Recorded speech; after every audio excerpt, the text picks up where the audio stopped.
How to avoid history. No one have ever found a way of avoiding history. It is upon us and around us all. The only thing when you look at the cunning, villainous faces in our class, you wonder if history may not soon be worse than ever. If the hist master go on enough, you begin to believe that death is really upon you. You have something wrong with your heart which have stopped beating. Your jaw is stuck open and you cannot close it. Also, you're going blind. On the whole, it is better to put up with the hist lesson and draw beetles on the blotch quietly. The wise words of 1950s schoolboy Nigel Molesworth, or rather of his creators Geoffrey Willans and Ronald Searle. Now, Nigel Molesworth, one of my heroes when I was a child, was not a fan of history or of history lessons or indeed of history books. But writing for children is one of the great challenges, I think, for any writer, no matter what the genre. I've been doing it. Tom, you've been writing books for young adults. Young adults is basically teenagers, is that right? So I believe. Yeah. so I believe. Yeah, so you've got 2 books coming out this week? Yeah. Yes. That's the 1st of July. So you've shamelessly shoehorned this into an episode of the podcast. Well, it's an interesting. It's right. Yeah, so there's 2 things to say about but this podcast. One, it is pure, shameless, naked Self-promotion. self-promotion. And the second is it is actually a genuinely really fascinating topic that even people who have no interest in history, and indeed no children, often have very strong opinions about. How do you tell the story of the past for people, in short trousers? Dominic Sandbrook being sincere. Yeah, I am being sincere. Well, that's just the sincerity, and then we can get back to the self-promotion hopefully in a second. Right. Yeah. So I've got the proofs of your 2 books that are coming out. Yes. And they are on the Second World War and the 6 Wives of Henry VIII. Yeah. So you're going straight in. Yeah. With 2 really obscure, with little 2 known. obscure fields of history there, because basically people say that people complain, don't they, that Nazis and Tudors, Nazis and Tudors, Hitler and Henry, and you've gone for that. Presumably, that's what the kids want.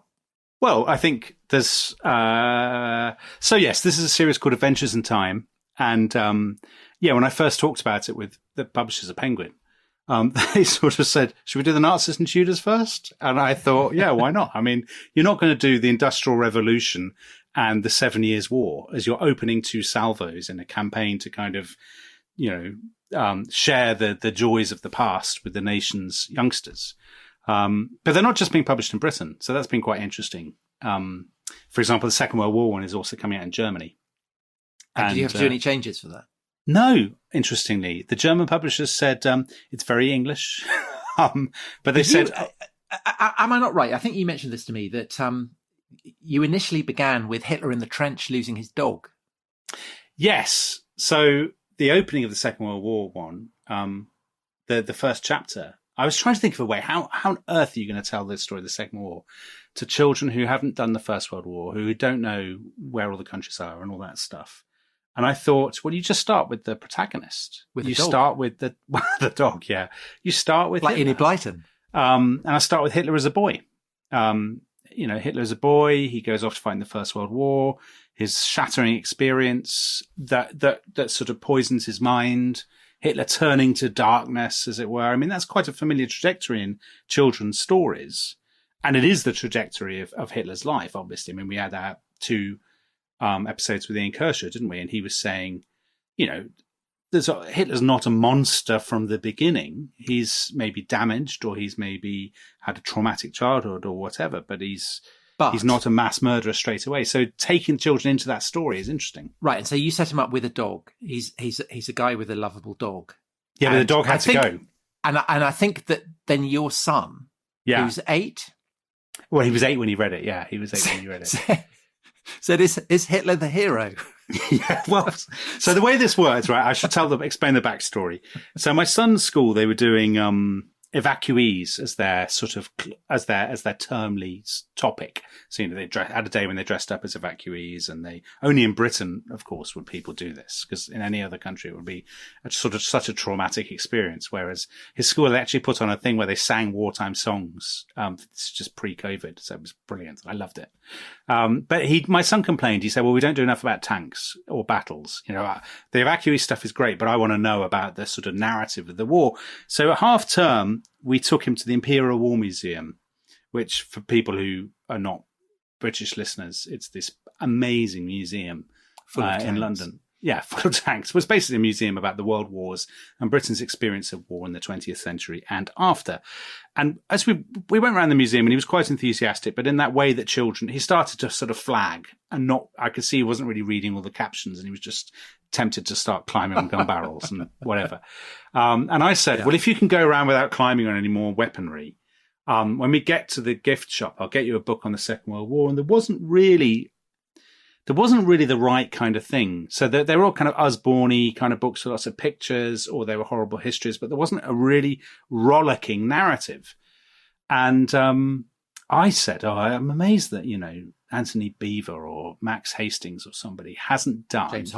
James Holland, exactly, hasn't done a kid's history of the Second World War. My brother has done Ladybird books. He's done a Ladybird book, but those are Ladybird books adults, aren't they? Aimed at adults, exactly. Yeah. And I sort of thought, well, there's a whole market here. Tom Holland will get in on this if I'm not careful. And I just thought I mentioned it idly to my editor. You could do a whole series of, you call them Adventures in Time, Cleopatra, Alexander the Great, Henry VIII, the Second World War. And he said, great, do it. So I did. And I got my son to read each chapter as I wrote it and said, basically, tell me what's boring. Tell me what you don't understand.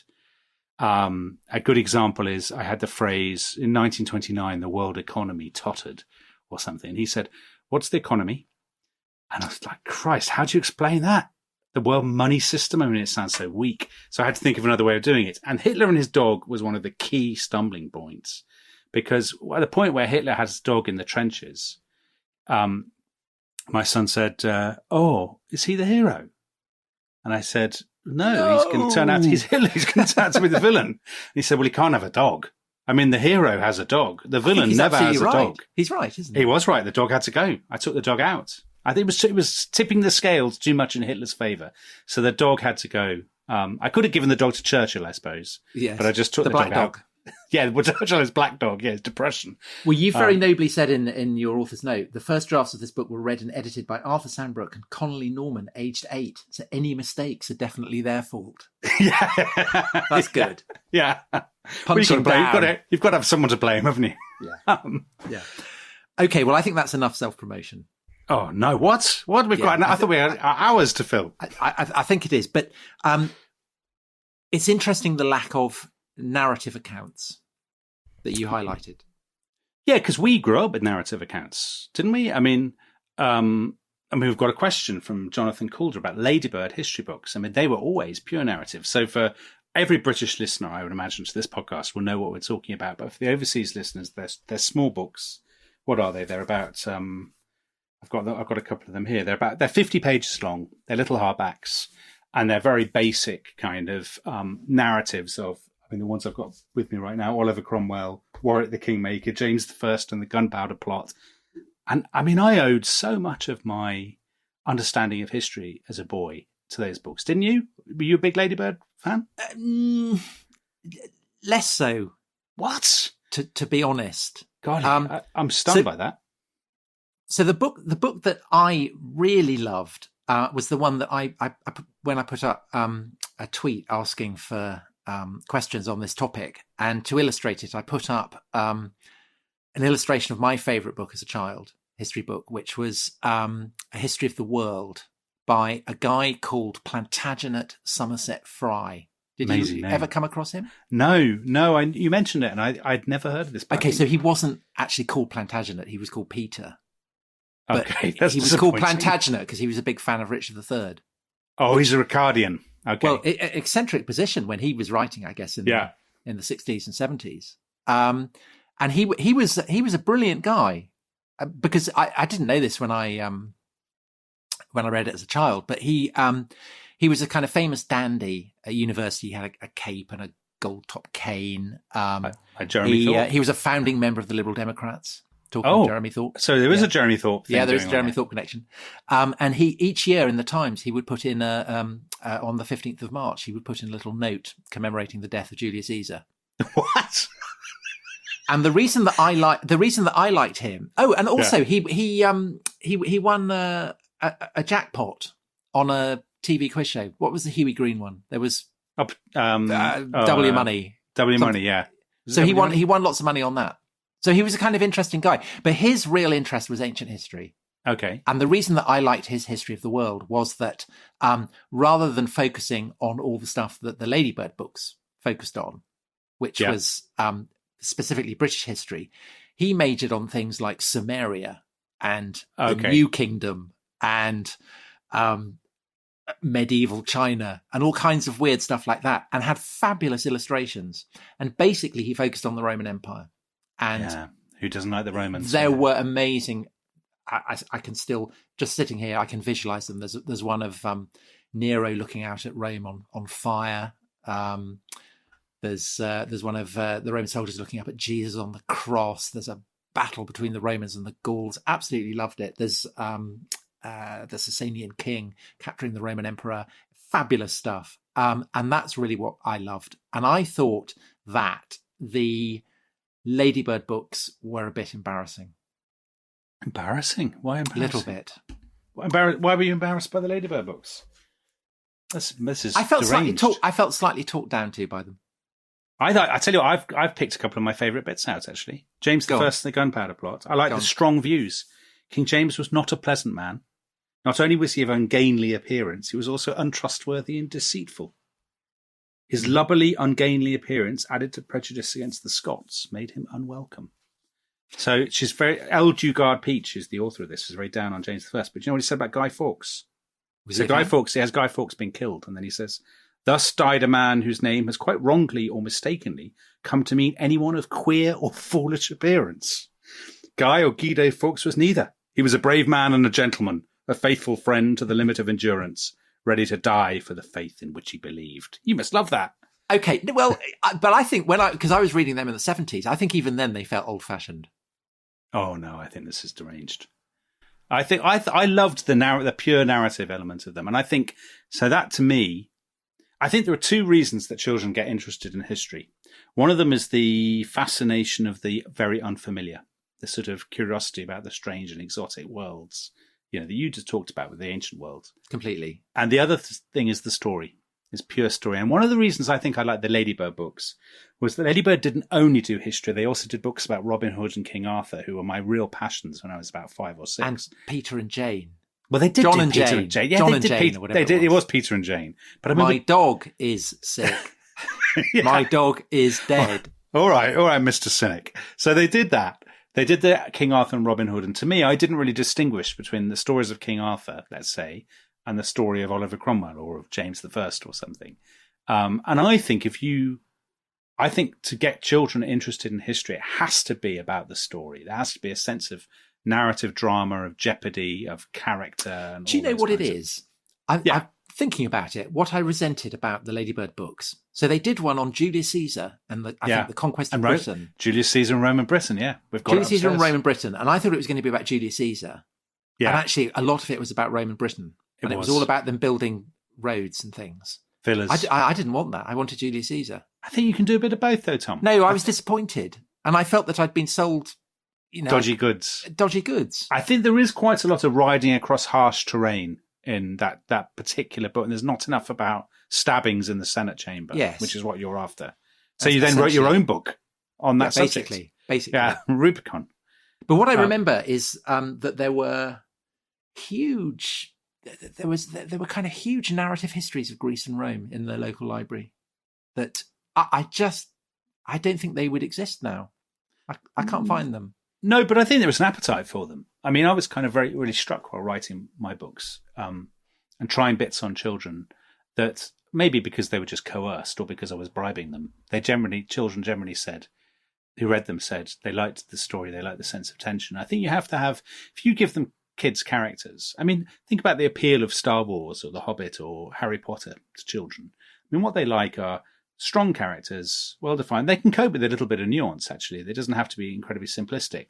But a sense of urgency, a sense of pace in the narrative. I mean, actually, the weird thing is, I think, Tom, is that all those things are virtues of adult narrative histories.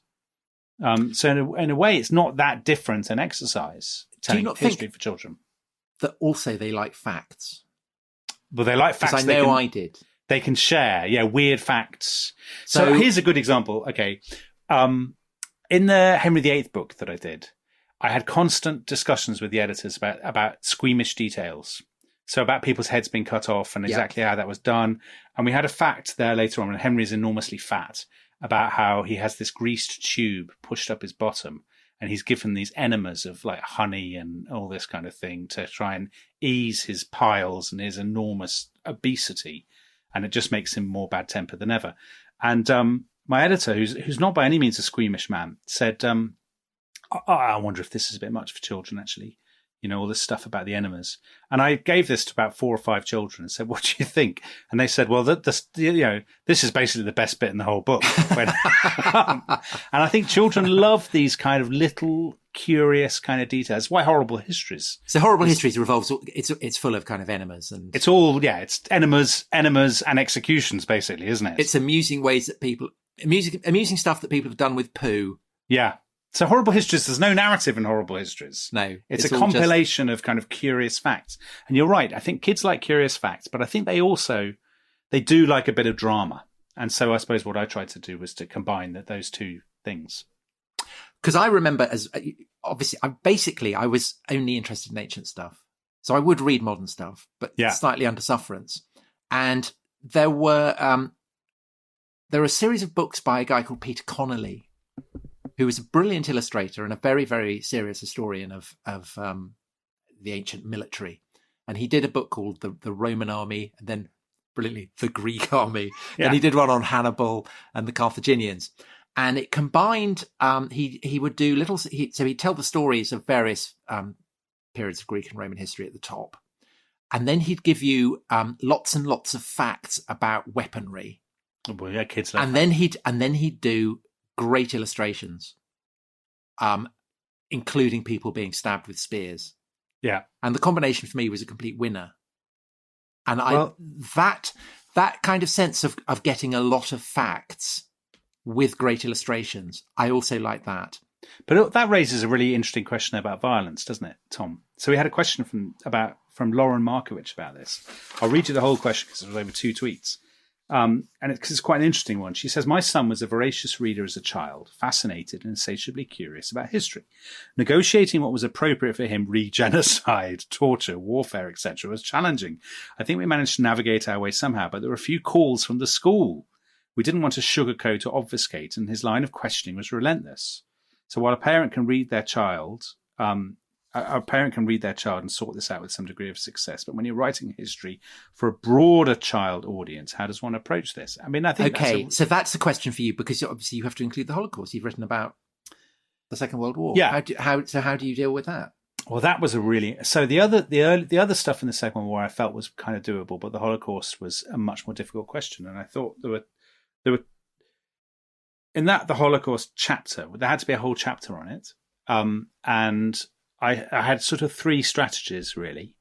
One was one of the great things, by the way, about writing these books we're talking about children 8 to 12.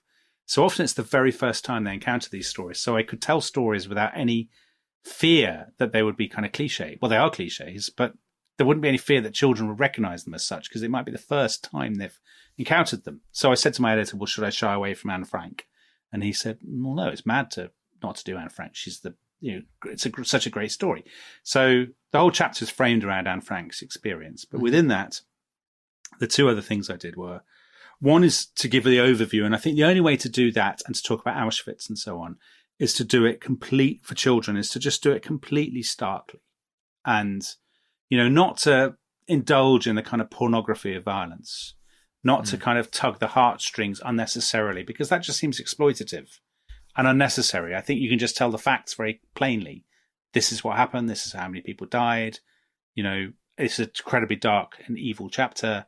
But I don't think you need to kind of take the children into the gas chambers kind of in a sort of, as I say, an exploitative way. But the other way I thought it would be an interesting thing to bring in would be, it doesn't have to, I mean, obviously it's an incredibly dark and distressing chapter of history, but there are, as it were, chinks of light within it. So I did, for example, the stories of people who saved Jews, the kind of Oscar Schindler type stories, or Nicholas Winton, the stockbroker, who got lots of children out to Britain. But I also told her that's the one with that amazing That's Life. That's Life, with all the people around him who turn out to be the children that he'd rescued. Yeah, and actually, so if anyone's not seen that, do Google it's a real tearjerker. So they bring him onto the show, and I won't spoil it, but you can find it on YouTube if you search for Nicholas Winton. But the other story that I also find actually real tearjerker, and I found incredibly moving writing it, is the story about what happened in Denmark, about how basically the vast majority of Denmark's Jewish population, they were hidden. There was a small population, but they were hidden by their neighbours, and then they were smuggled to Sweden in kind of fishing boats and so on. I remember going to the Holocaust Museum in maybe Washington. I think it must have been Washington. And it was the only time I actually cried in the whole museum, because the rest of the time I just felt, deadened by it, overwhelmed by it, stunned by it. And that, and they showed one of the boats. They had one of the boats on the wall that had taken the refugees across the sea. And because it was about people doing good, suddenly you felt licensed to. Yeah. I totally buy that. So I put that in, and while I was writing it, condensing this story into kind of 800 words or something, and finding one or two characters who could tell it. Okay. And there's a story. It's a student. I think his name is Wilhelm Lindt, and he finds in the great movement of the crowd towards the quay, there's a girl who's separated from her parents, like a little girl, and she's crying, and he puts her on the handlebars of his bike, and he rides down to the quay and reunites with her parents, and they put her on the boat, and off she goes to Sweden. And it's an incredibly heartening and moving story. And he says himself, he was crying as the boat pulled away, and he didn't know whether he was crying that they'd got so many people out, or whether he was crying with shame almost that this was happening at all. And I think, those are the kinds of stories that stick in people's minds. And actually, so much about getting children interested in history is through these individual moments, isn't it? Okay, well, I think we should have a break at this point.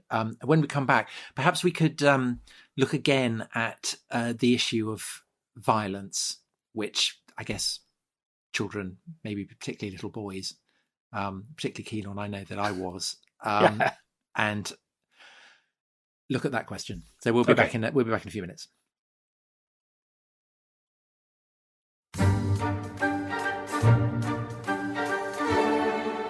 Hello, welcome back to The Rest is History. We are talking history for children. And before the break, we were talking about, Dominic's written a book on the Second World War, and we were talking about how do you write about something as terrible and monstrous as the Holocaust for children. But I guess one of the reasons why the Second World War is a raw subject is because it is so close. Yeah. So I mentioned the Plantagenet at Somerset Freiburg, and there's a sequence in that, as I said, of the Romans fighting the Gauls. And I like that because it matched up with Asterix, which was one of the kind of gateway drugs for me into history, and particularly ancient history. And of course, one of the things about Asterix is that it features a Roman occupation of Gaul, and there are clearly echoes there of the Nazi occupation of France. At the time, I had no idea that these play was being made with that. But it is also drawing on the historical experience that Gaul underwent when the Romans conquered it. And in Asterix, nobody dies. The worst that happens is that somebody might end up in a tree with stars going round the head. But of course, the reality is, according to Plutarch, Caesar killed 1 million Gauls and enslaved another 1 million. And to be honest, for most of my childhood, I was completely oblivious to that.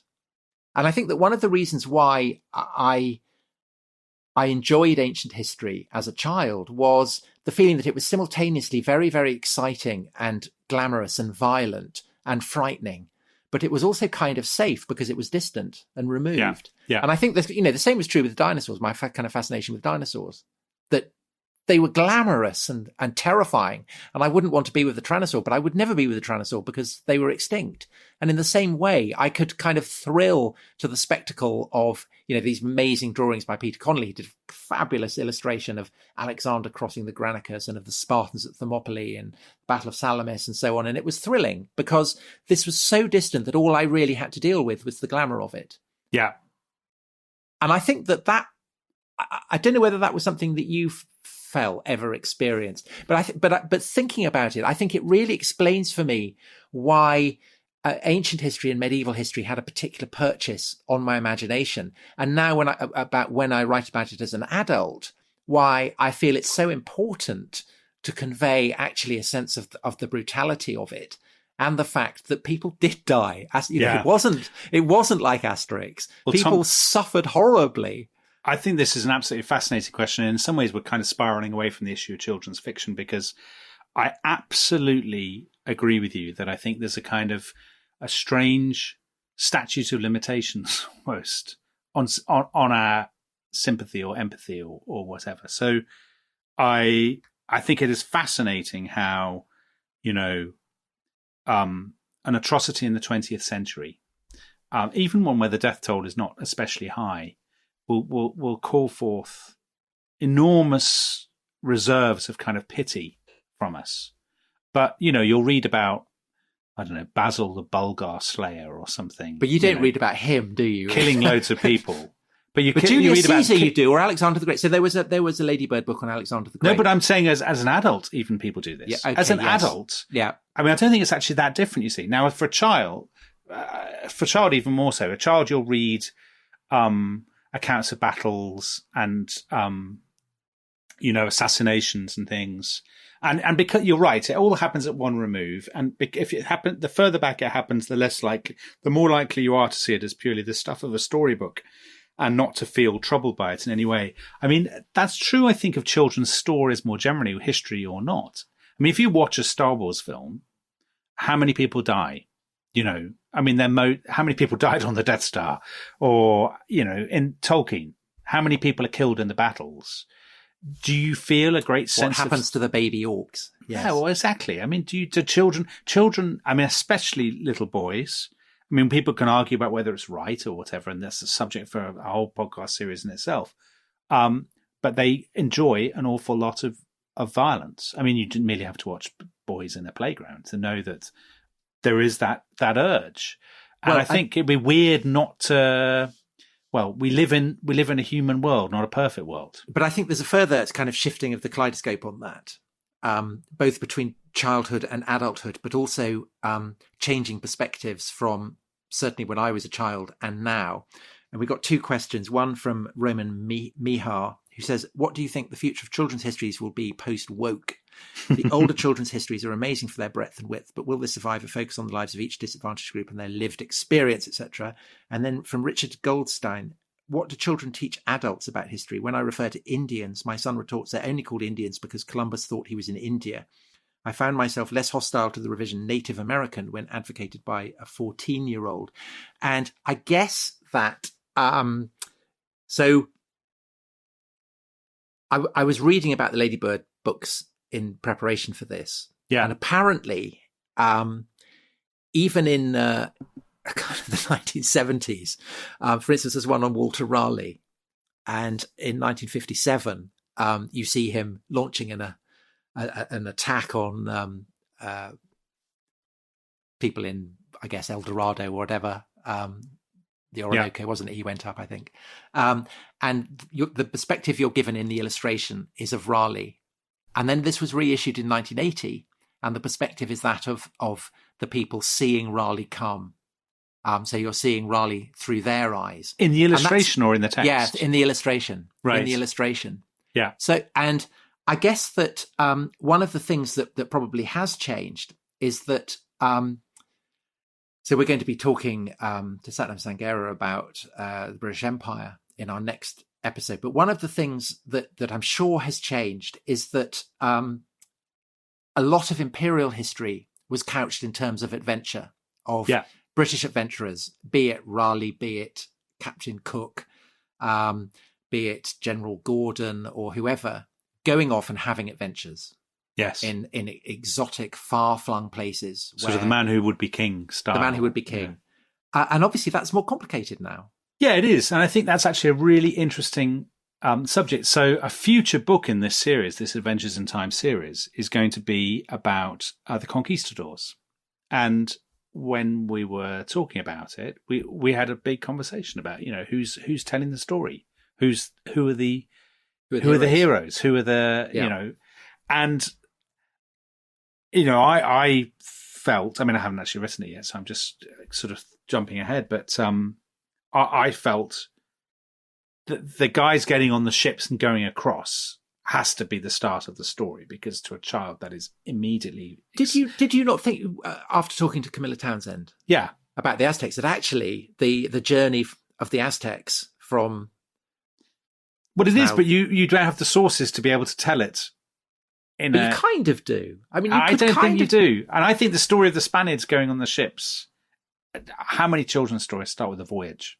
I think that's a great story. But the Aztecs I think then when they get there, you have to then give the perspective of the people to whom there's these bunch of weird bearded lunatics who pitched up from God knows where, which you wouldn't have done, or it would have been much less likely 20 or 30 years ago. So I think there's a way to reconcile adventure with multiple perspectives and with a bit of nuance and not telling it as a sort of purely moralistic adventure story. Do you think so? We've got a question, yes, from Theobald Tiger.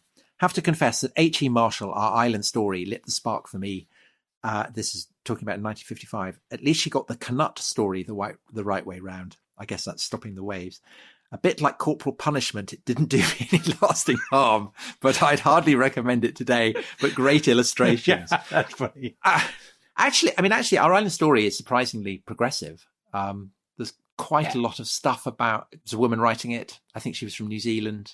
I think she slightly had an outsider's perspective on Henrietta Marshall, kind of the mainstream. But Our Island Story is kind of shorthand for a particular way of writing children's history that's rooted in a sense of, I guess, the glories of British achievement. And I had a book that my grandparents gave me as a child. I think it used to be theirs. It was by somebody called Arthur Michael John, and it was published in, I think, 1902. And it was brilliant. Actually, I shouldn't say this, but it went through century by century. And at the end of each century, it said it had a chapter. It had unfailingly had a chapter called "Great Men," and it just told you the 20 great men that you needed to know. The Lord Salisbury. Never. There was never a woman. Boudicca, surely. And they really were all the sort of generals that are in Trafalgar Square. It was. Now. Listen, I think history books always reflect their times. They do, but more than that, do they not reflect myths? So yeah, of course. There's a kind of, in a sense, to make history accessible to children, you have to mythicize it to a degree. And the likelihood is that myth will go with the grain of the broader national myth that is being propagated at the time. So that's a very good point. Yeah. So Our Island Story. The clue is in the word island. It's all about the Navy. It's about set in a silver sea. Yeah. So you have myths like the idea of, Alfred the Great founding the Royal Navy, implying that there's kind of continuity from the time of Alfred right the way through the Middle Ages. And that in that sense, Nelson and Jutland and everything it's all part of a continuous narrative. But now we have new myths. Yes, I guess we do. Actually, Tom, we had a lot of questions about this, about how do you stories being distorted for children and all that stuff. So a good example of that is the Oliver Cromwell. We talked about this with Paul Lay. The Oliver Cromwell Ladybird book starts with two stories that are just not true. Yeah. One of them is he's stolen by a monkey as a boy, and the other is that Charles I visits his house and they have a fight when they are sort of 8 years old or something. And those are the two facts about Oliver Cromwell that all children should learn. But they're uppermost in my brain. I can't get rid of them. They're like floaters. But the thing I just is, can't flush them away. That's those stories get a child interested in history, and you've got ample time to debunk them later. I mean, in the Second World War book, for example, I have a chapter about Dunkirk. Now, I could have gone in and said the way to tell this story is to say there were some little ships involved, but they weren't as important as the big destroyers. And I just thought, what sane person thinks that's the way to interest a child? The way to interest a child is to say, I'll take one little ship. You know, it's basically the inspiration for the little ship in Dunkirk. It's a very famous story. It's a man called Charles Lightoller. He's retired. I think he's been on the Titanic. He's escaped. He's retired now. He's got this little boat that's his pride and joy. He takes it across to Dunkirk. He fills it with all the men. They're under fire by the Germans. They escape planes shooting at them, and they get all the way back, and he unloads them. And it's just an incredibly heartening story, and it fits in with J.B. Priestley's stuff on the radio that he does a little later about the little ships. That is, to me, the obvious way to get a 9-year-old who maybe doesn't have a colossal amount of knowledge about history or great investment in history, to get them involved. And there's plenty of time later in life to debunk, we had Roger Clark talking about ghosts, didn't we? And he said in that people always prefer the bunk to the debunk. And there's room for both, I think. Okay, well, on that note, question from Mikolaj Kirschke. Basically Mikolaj. Is children's history always propaganda? No, I would say, because I think propaganda, my answer to that would be that propaganda only permits of one interpretation. I mean, that's why it is propaganda. Whereas I think you can write a children's history that has room for, that hints at disagreement or debate. So I wrote one book that's coming out before Christmas about Alexander the Great. And there's bits in that where I say, some people said Alexander did this. Others said he did that. I think you have to give a sense of uncertainty from time to time. Some people thought Churchill was this. Some people think Churchill was something else. And I think that makes it different from propaganda, to sort of say, so that the child can think, well, there are different views about this, and maybe there isn't one right answer. No, that's good. Yeah, that's good. Yeah. But I think one thing that children do not give a damn about, and understandably, they don't give a damn about historiography. They don't really give a damn about sources. They just want to crack on and tell the story. And you need to, that's one thing that's different from writing for adults. You need to make up your mind. It's a bit like being a newspaper columnist, actually. You need to make up your mind and just go for it and tell one version of the story as much as possible. And you can have grey areas, but there's got to be a goodie. Well, just to give people a flavour from Dominic's book on Henry VIII, was he a mischievous, fun-loving little boy, or a fat, greedy, brooding invalid? A sportsman, an art lover, a bully, or a braggart? A strong ruler who stood up for England, or a selfish tyrant who tore it apart? What's the answer? I think that is the note on which to end, isn't it? Yeah, leave that hanging. But you know what, we're going to do an episode on Henry VIII fairly soon, and you can give the answer. We are going to come up on that. But before we go, have you not promised one of our listeners that you will ask her a question? Oh, yes, I have. Sorry, Annie Scott. Annie, I hope you remember who it was who remembered your question. Yes, not the person who had made the empty promise on Twitter, yes. But the person who really cares about the audience. Yes, I'm publicly shamed. Well, actually, the reason that I didn't ask this is because it's actually about history in schools. It's a big topic, but maybe we should hint at the answer now so that Annie gets her, and then we can come back to it later on. So I think we're going to do we're going to do a whole podcast on history and education. But Annie's question is, what history should be taught in school, and should teachers of other subjects put their subject into its historical context? # typical teacher question. But Paul and Tom promised he'd answer, and I almost didn't. So what history? Come on, Tom. 3 things that we should do in schools. Oh, I think the history of Christianity, the history of the fall of the Roman Republic, and obviously the Persian Wars. Yeah, see, my answer would be, I think probably we should do the last years of probably the first years of the 1970s.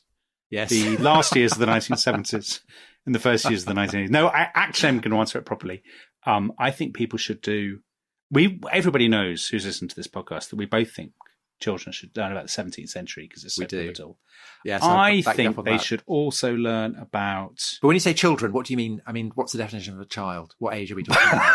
I think everyone knows what a child is. No, I don't. Because are you talking, primary school? Well, that's a good... First year secondary school? That's a GCSE? really difficult question. Yeah, it's a very... I think you're talking about different things at different times, aren't you? You're talking for smaller children. That's why it's complicated. It's all your attempt to try and get this Yeah. into a single quick answer. Okay, so 3 things. Failure. I think they should start. They should do the Romans. Yes, obviously. I think they should do the 17th century. Yes. And they should finish up by doing 20th century. Oh, 20th century what? China? No, I think they should do maybe a smattering of the World Wars, and they should get into the Labour government of the mid-70s. And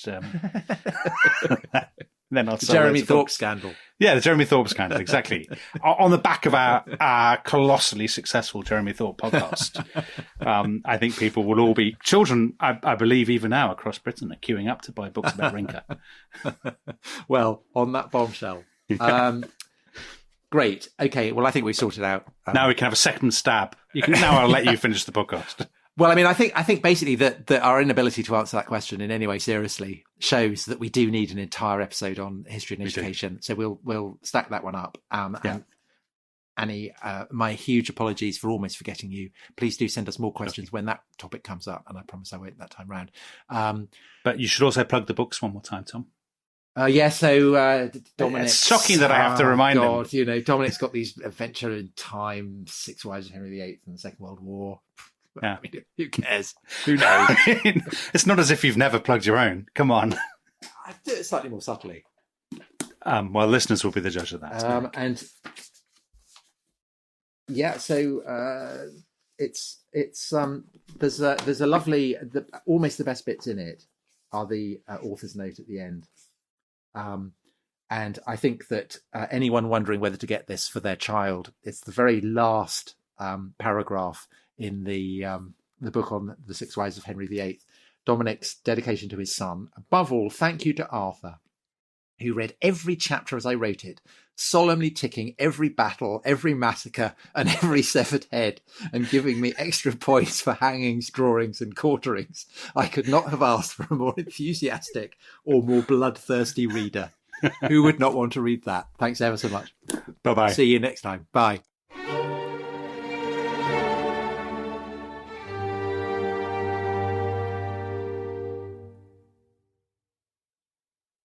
Thanks for listening to The Rest is History. For bonus episodes, early access, ad-free listening, and access to our chat community, please sign up at restishistorypod.com. That's restishistorypod.com.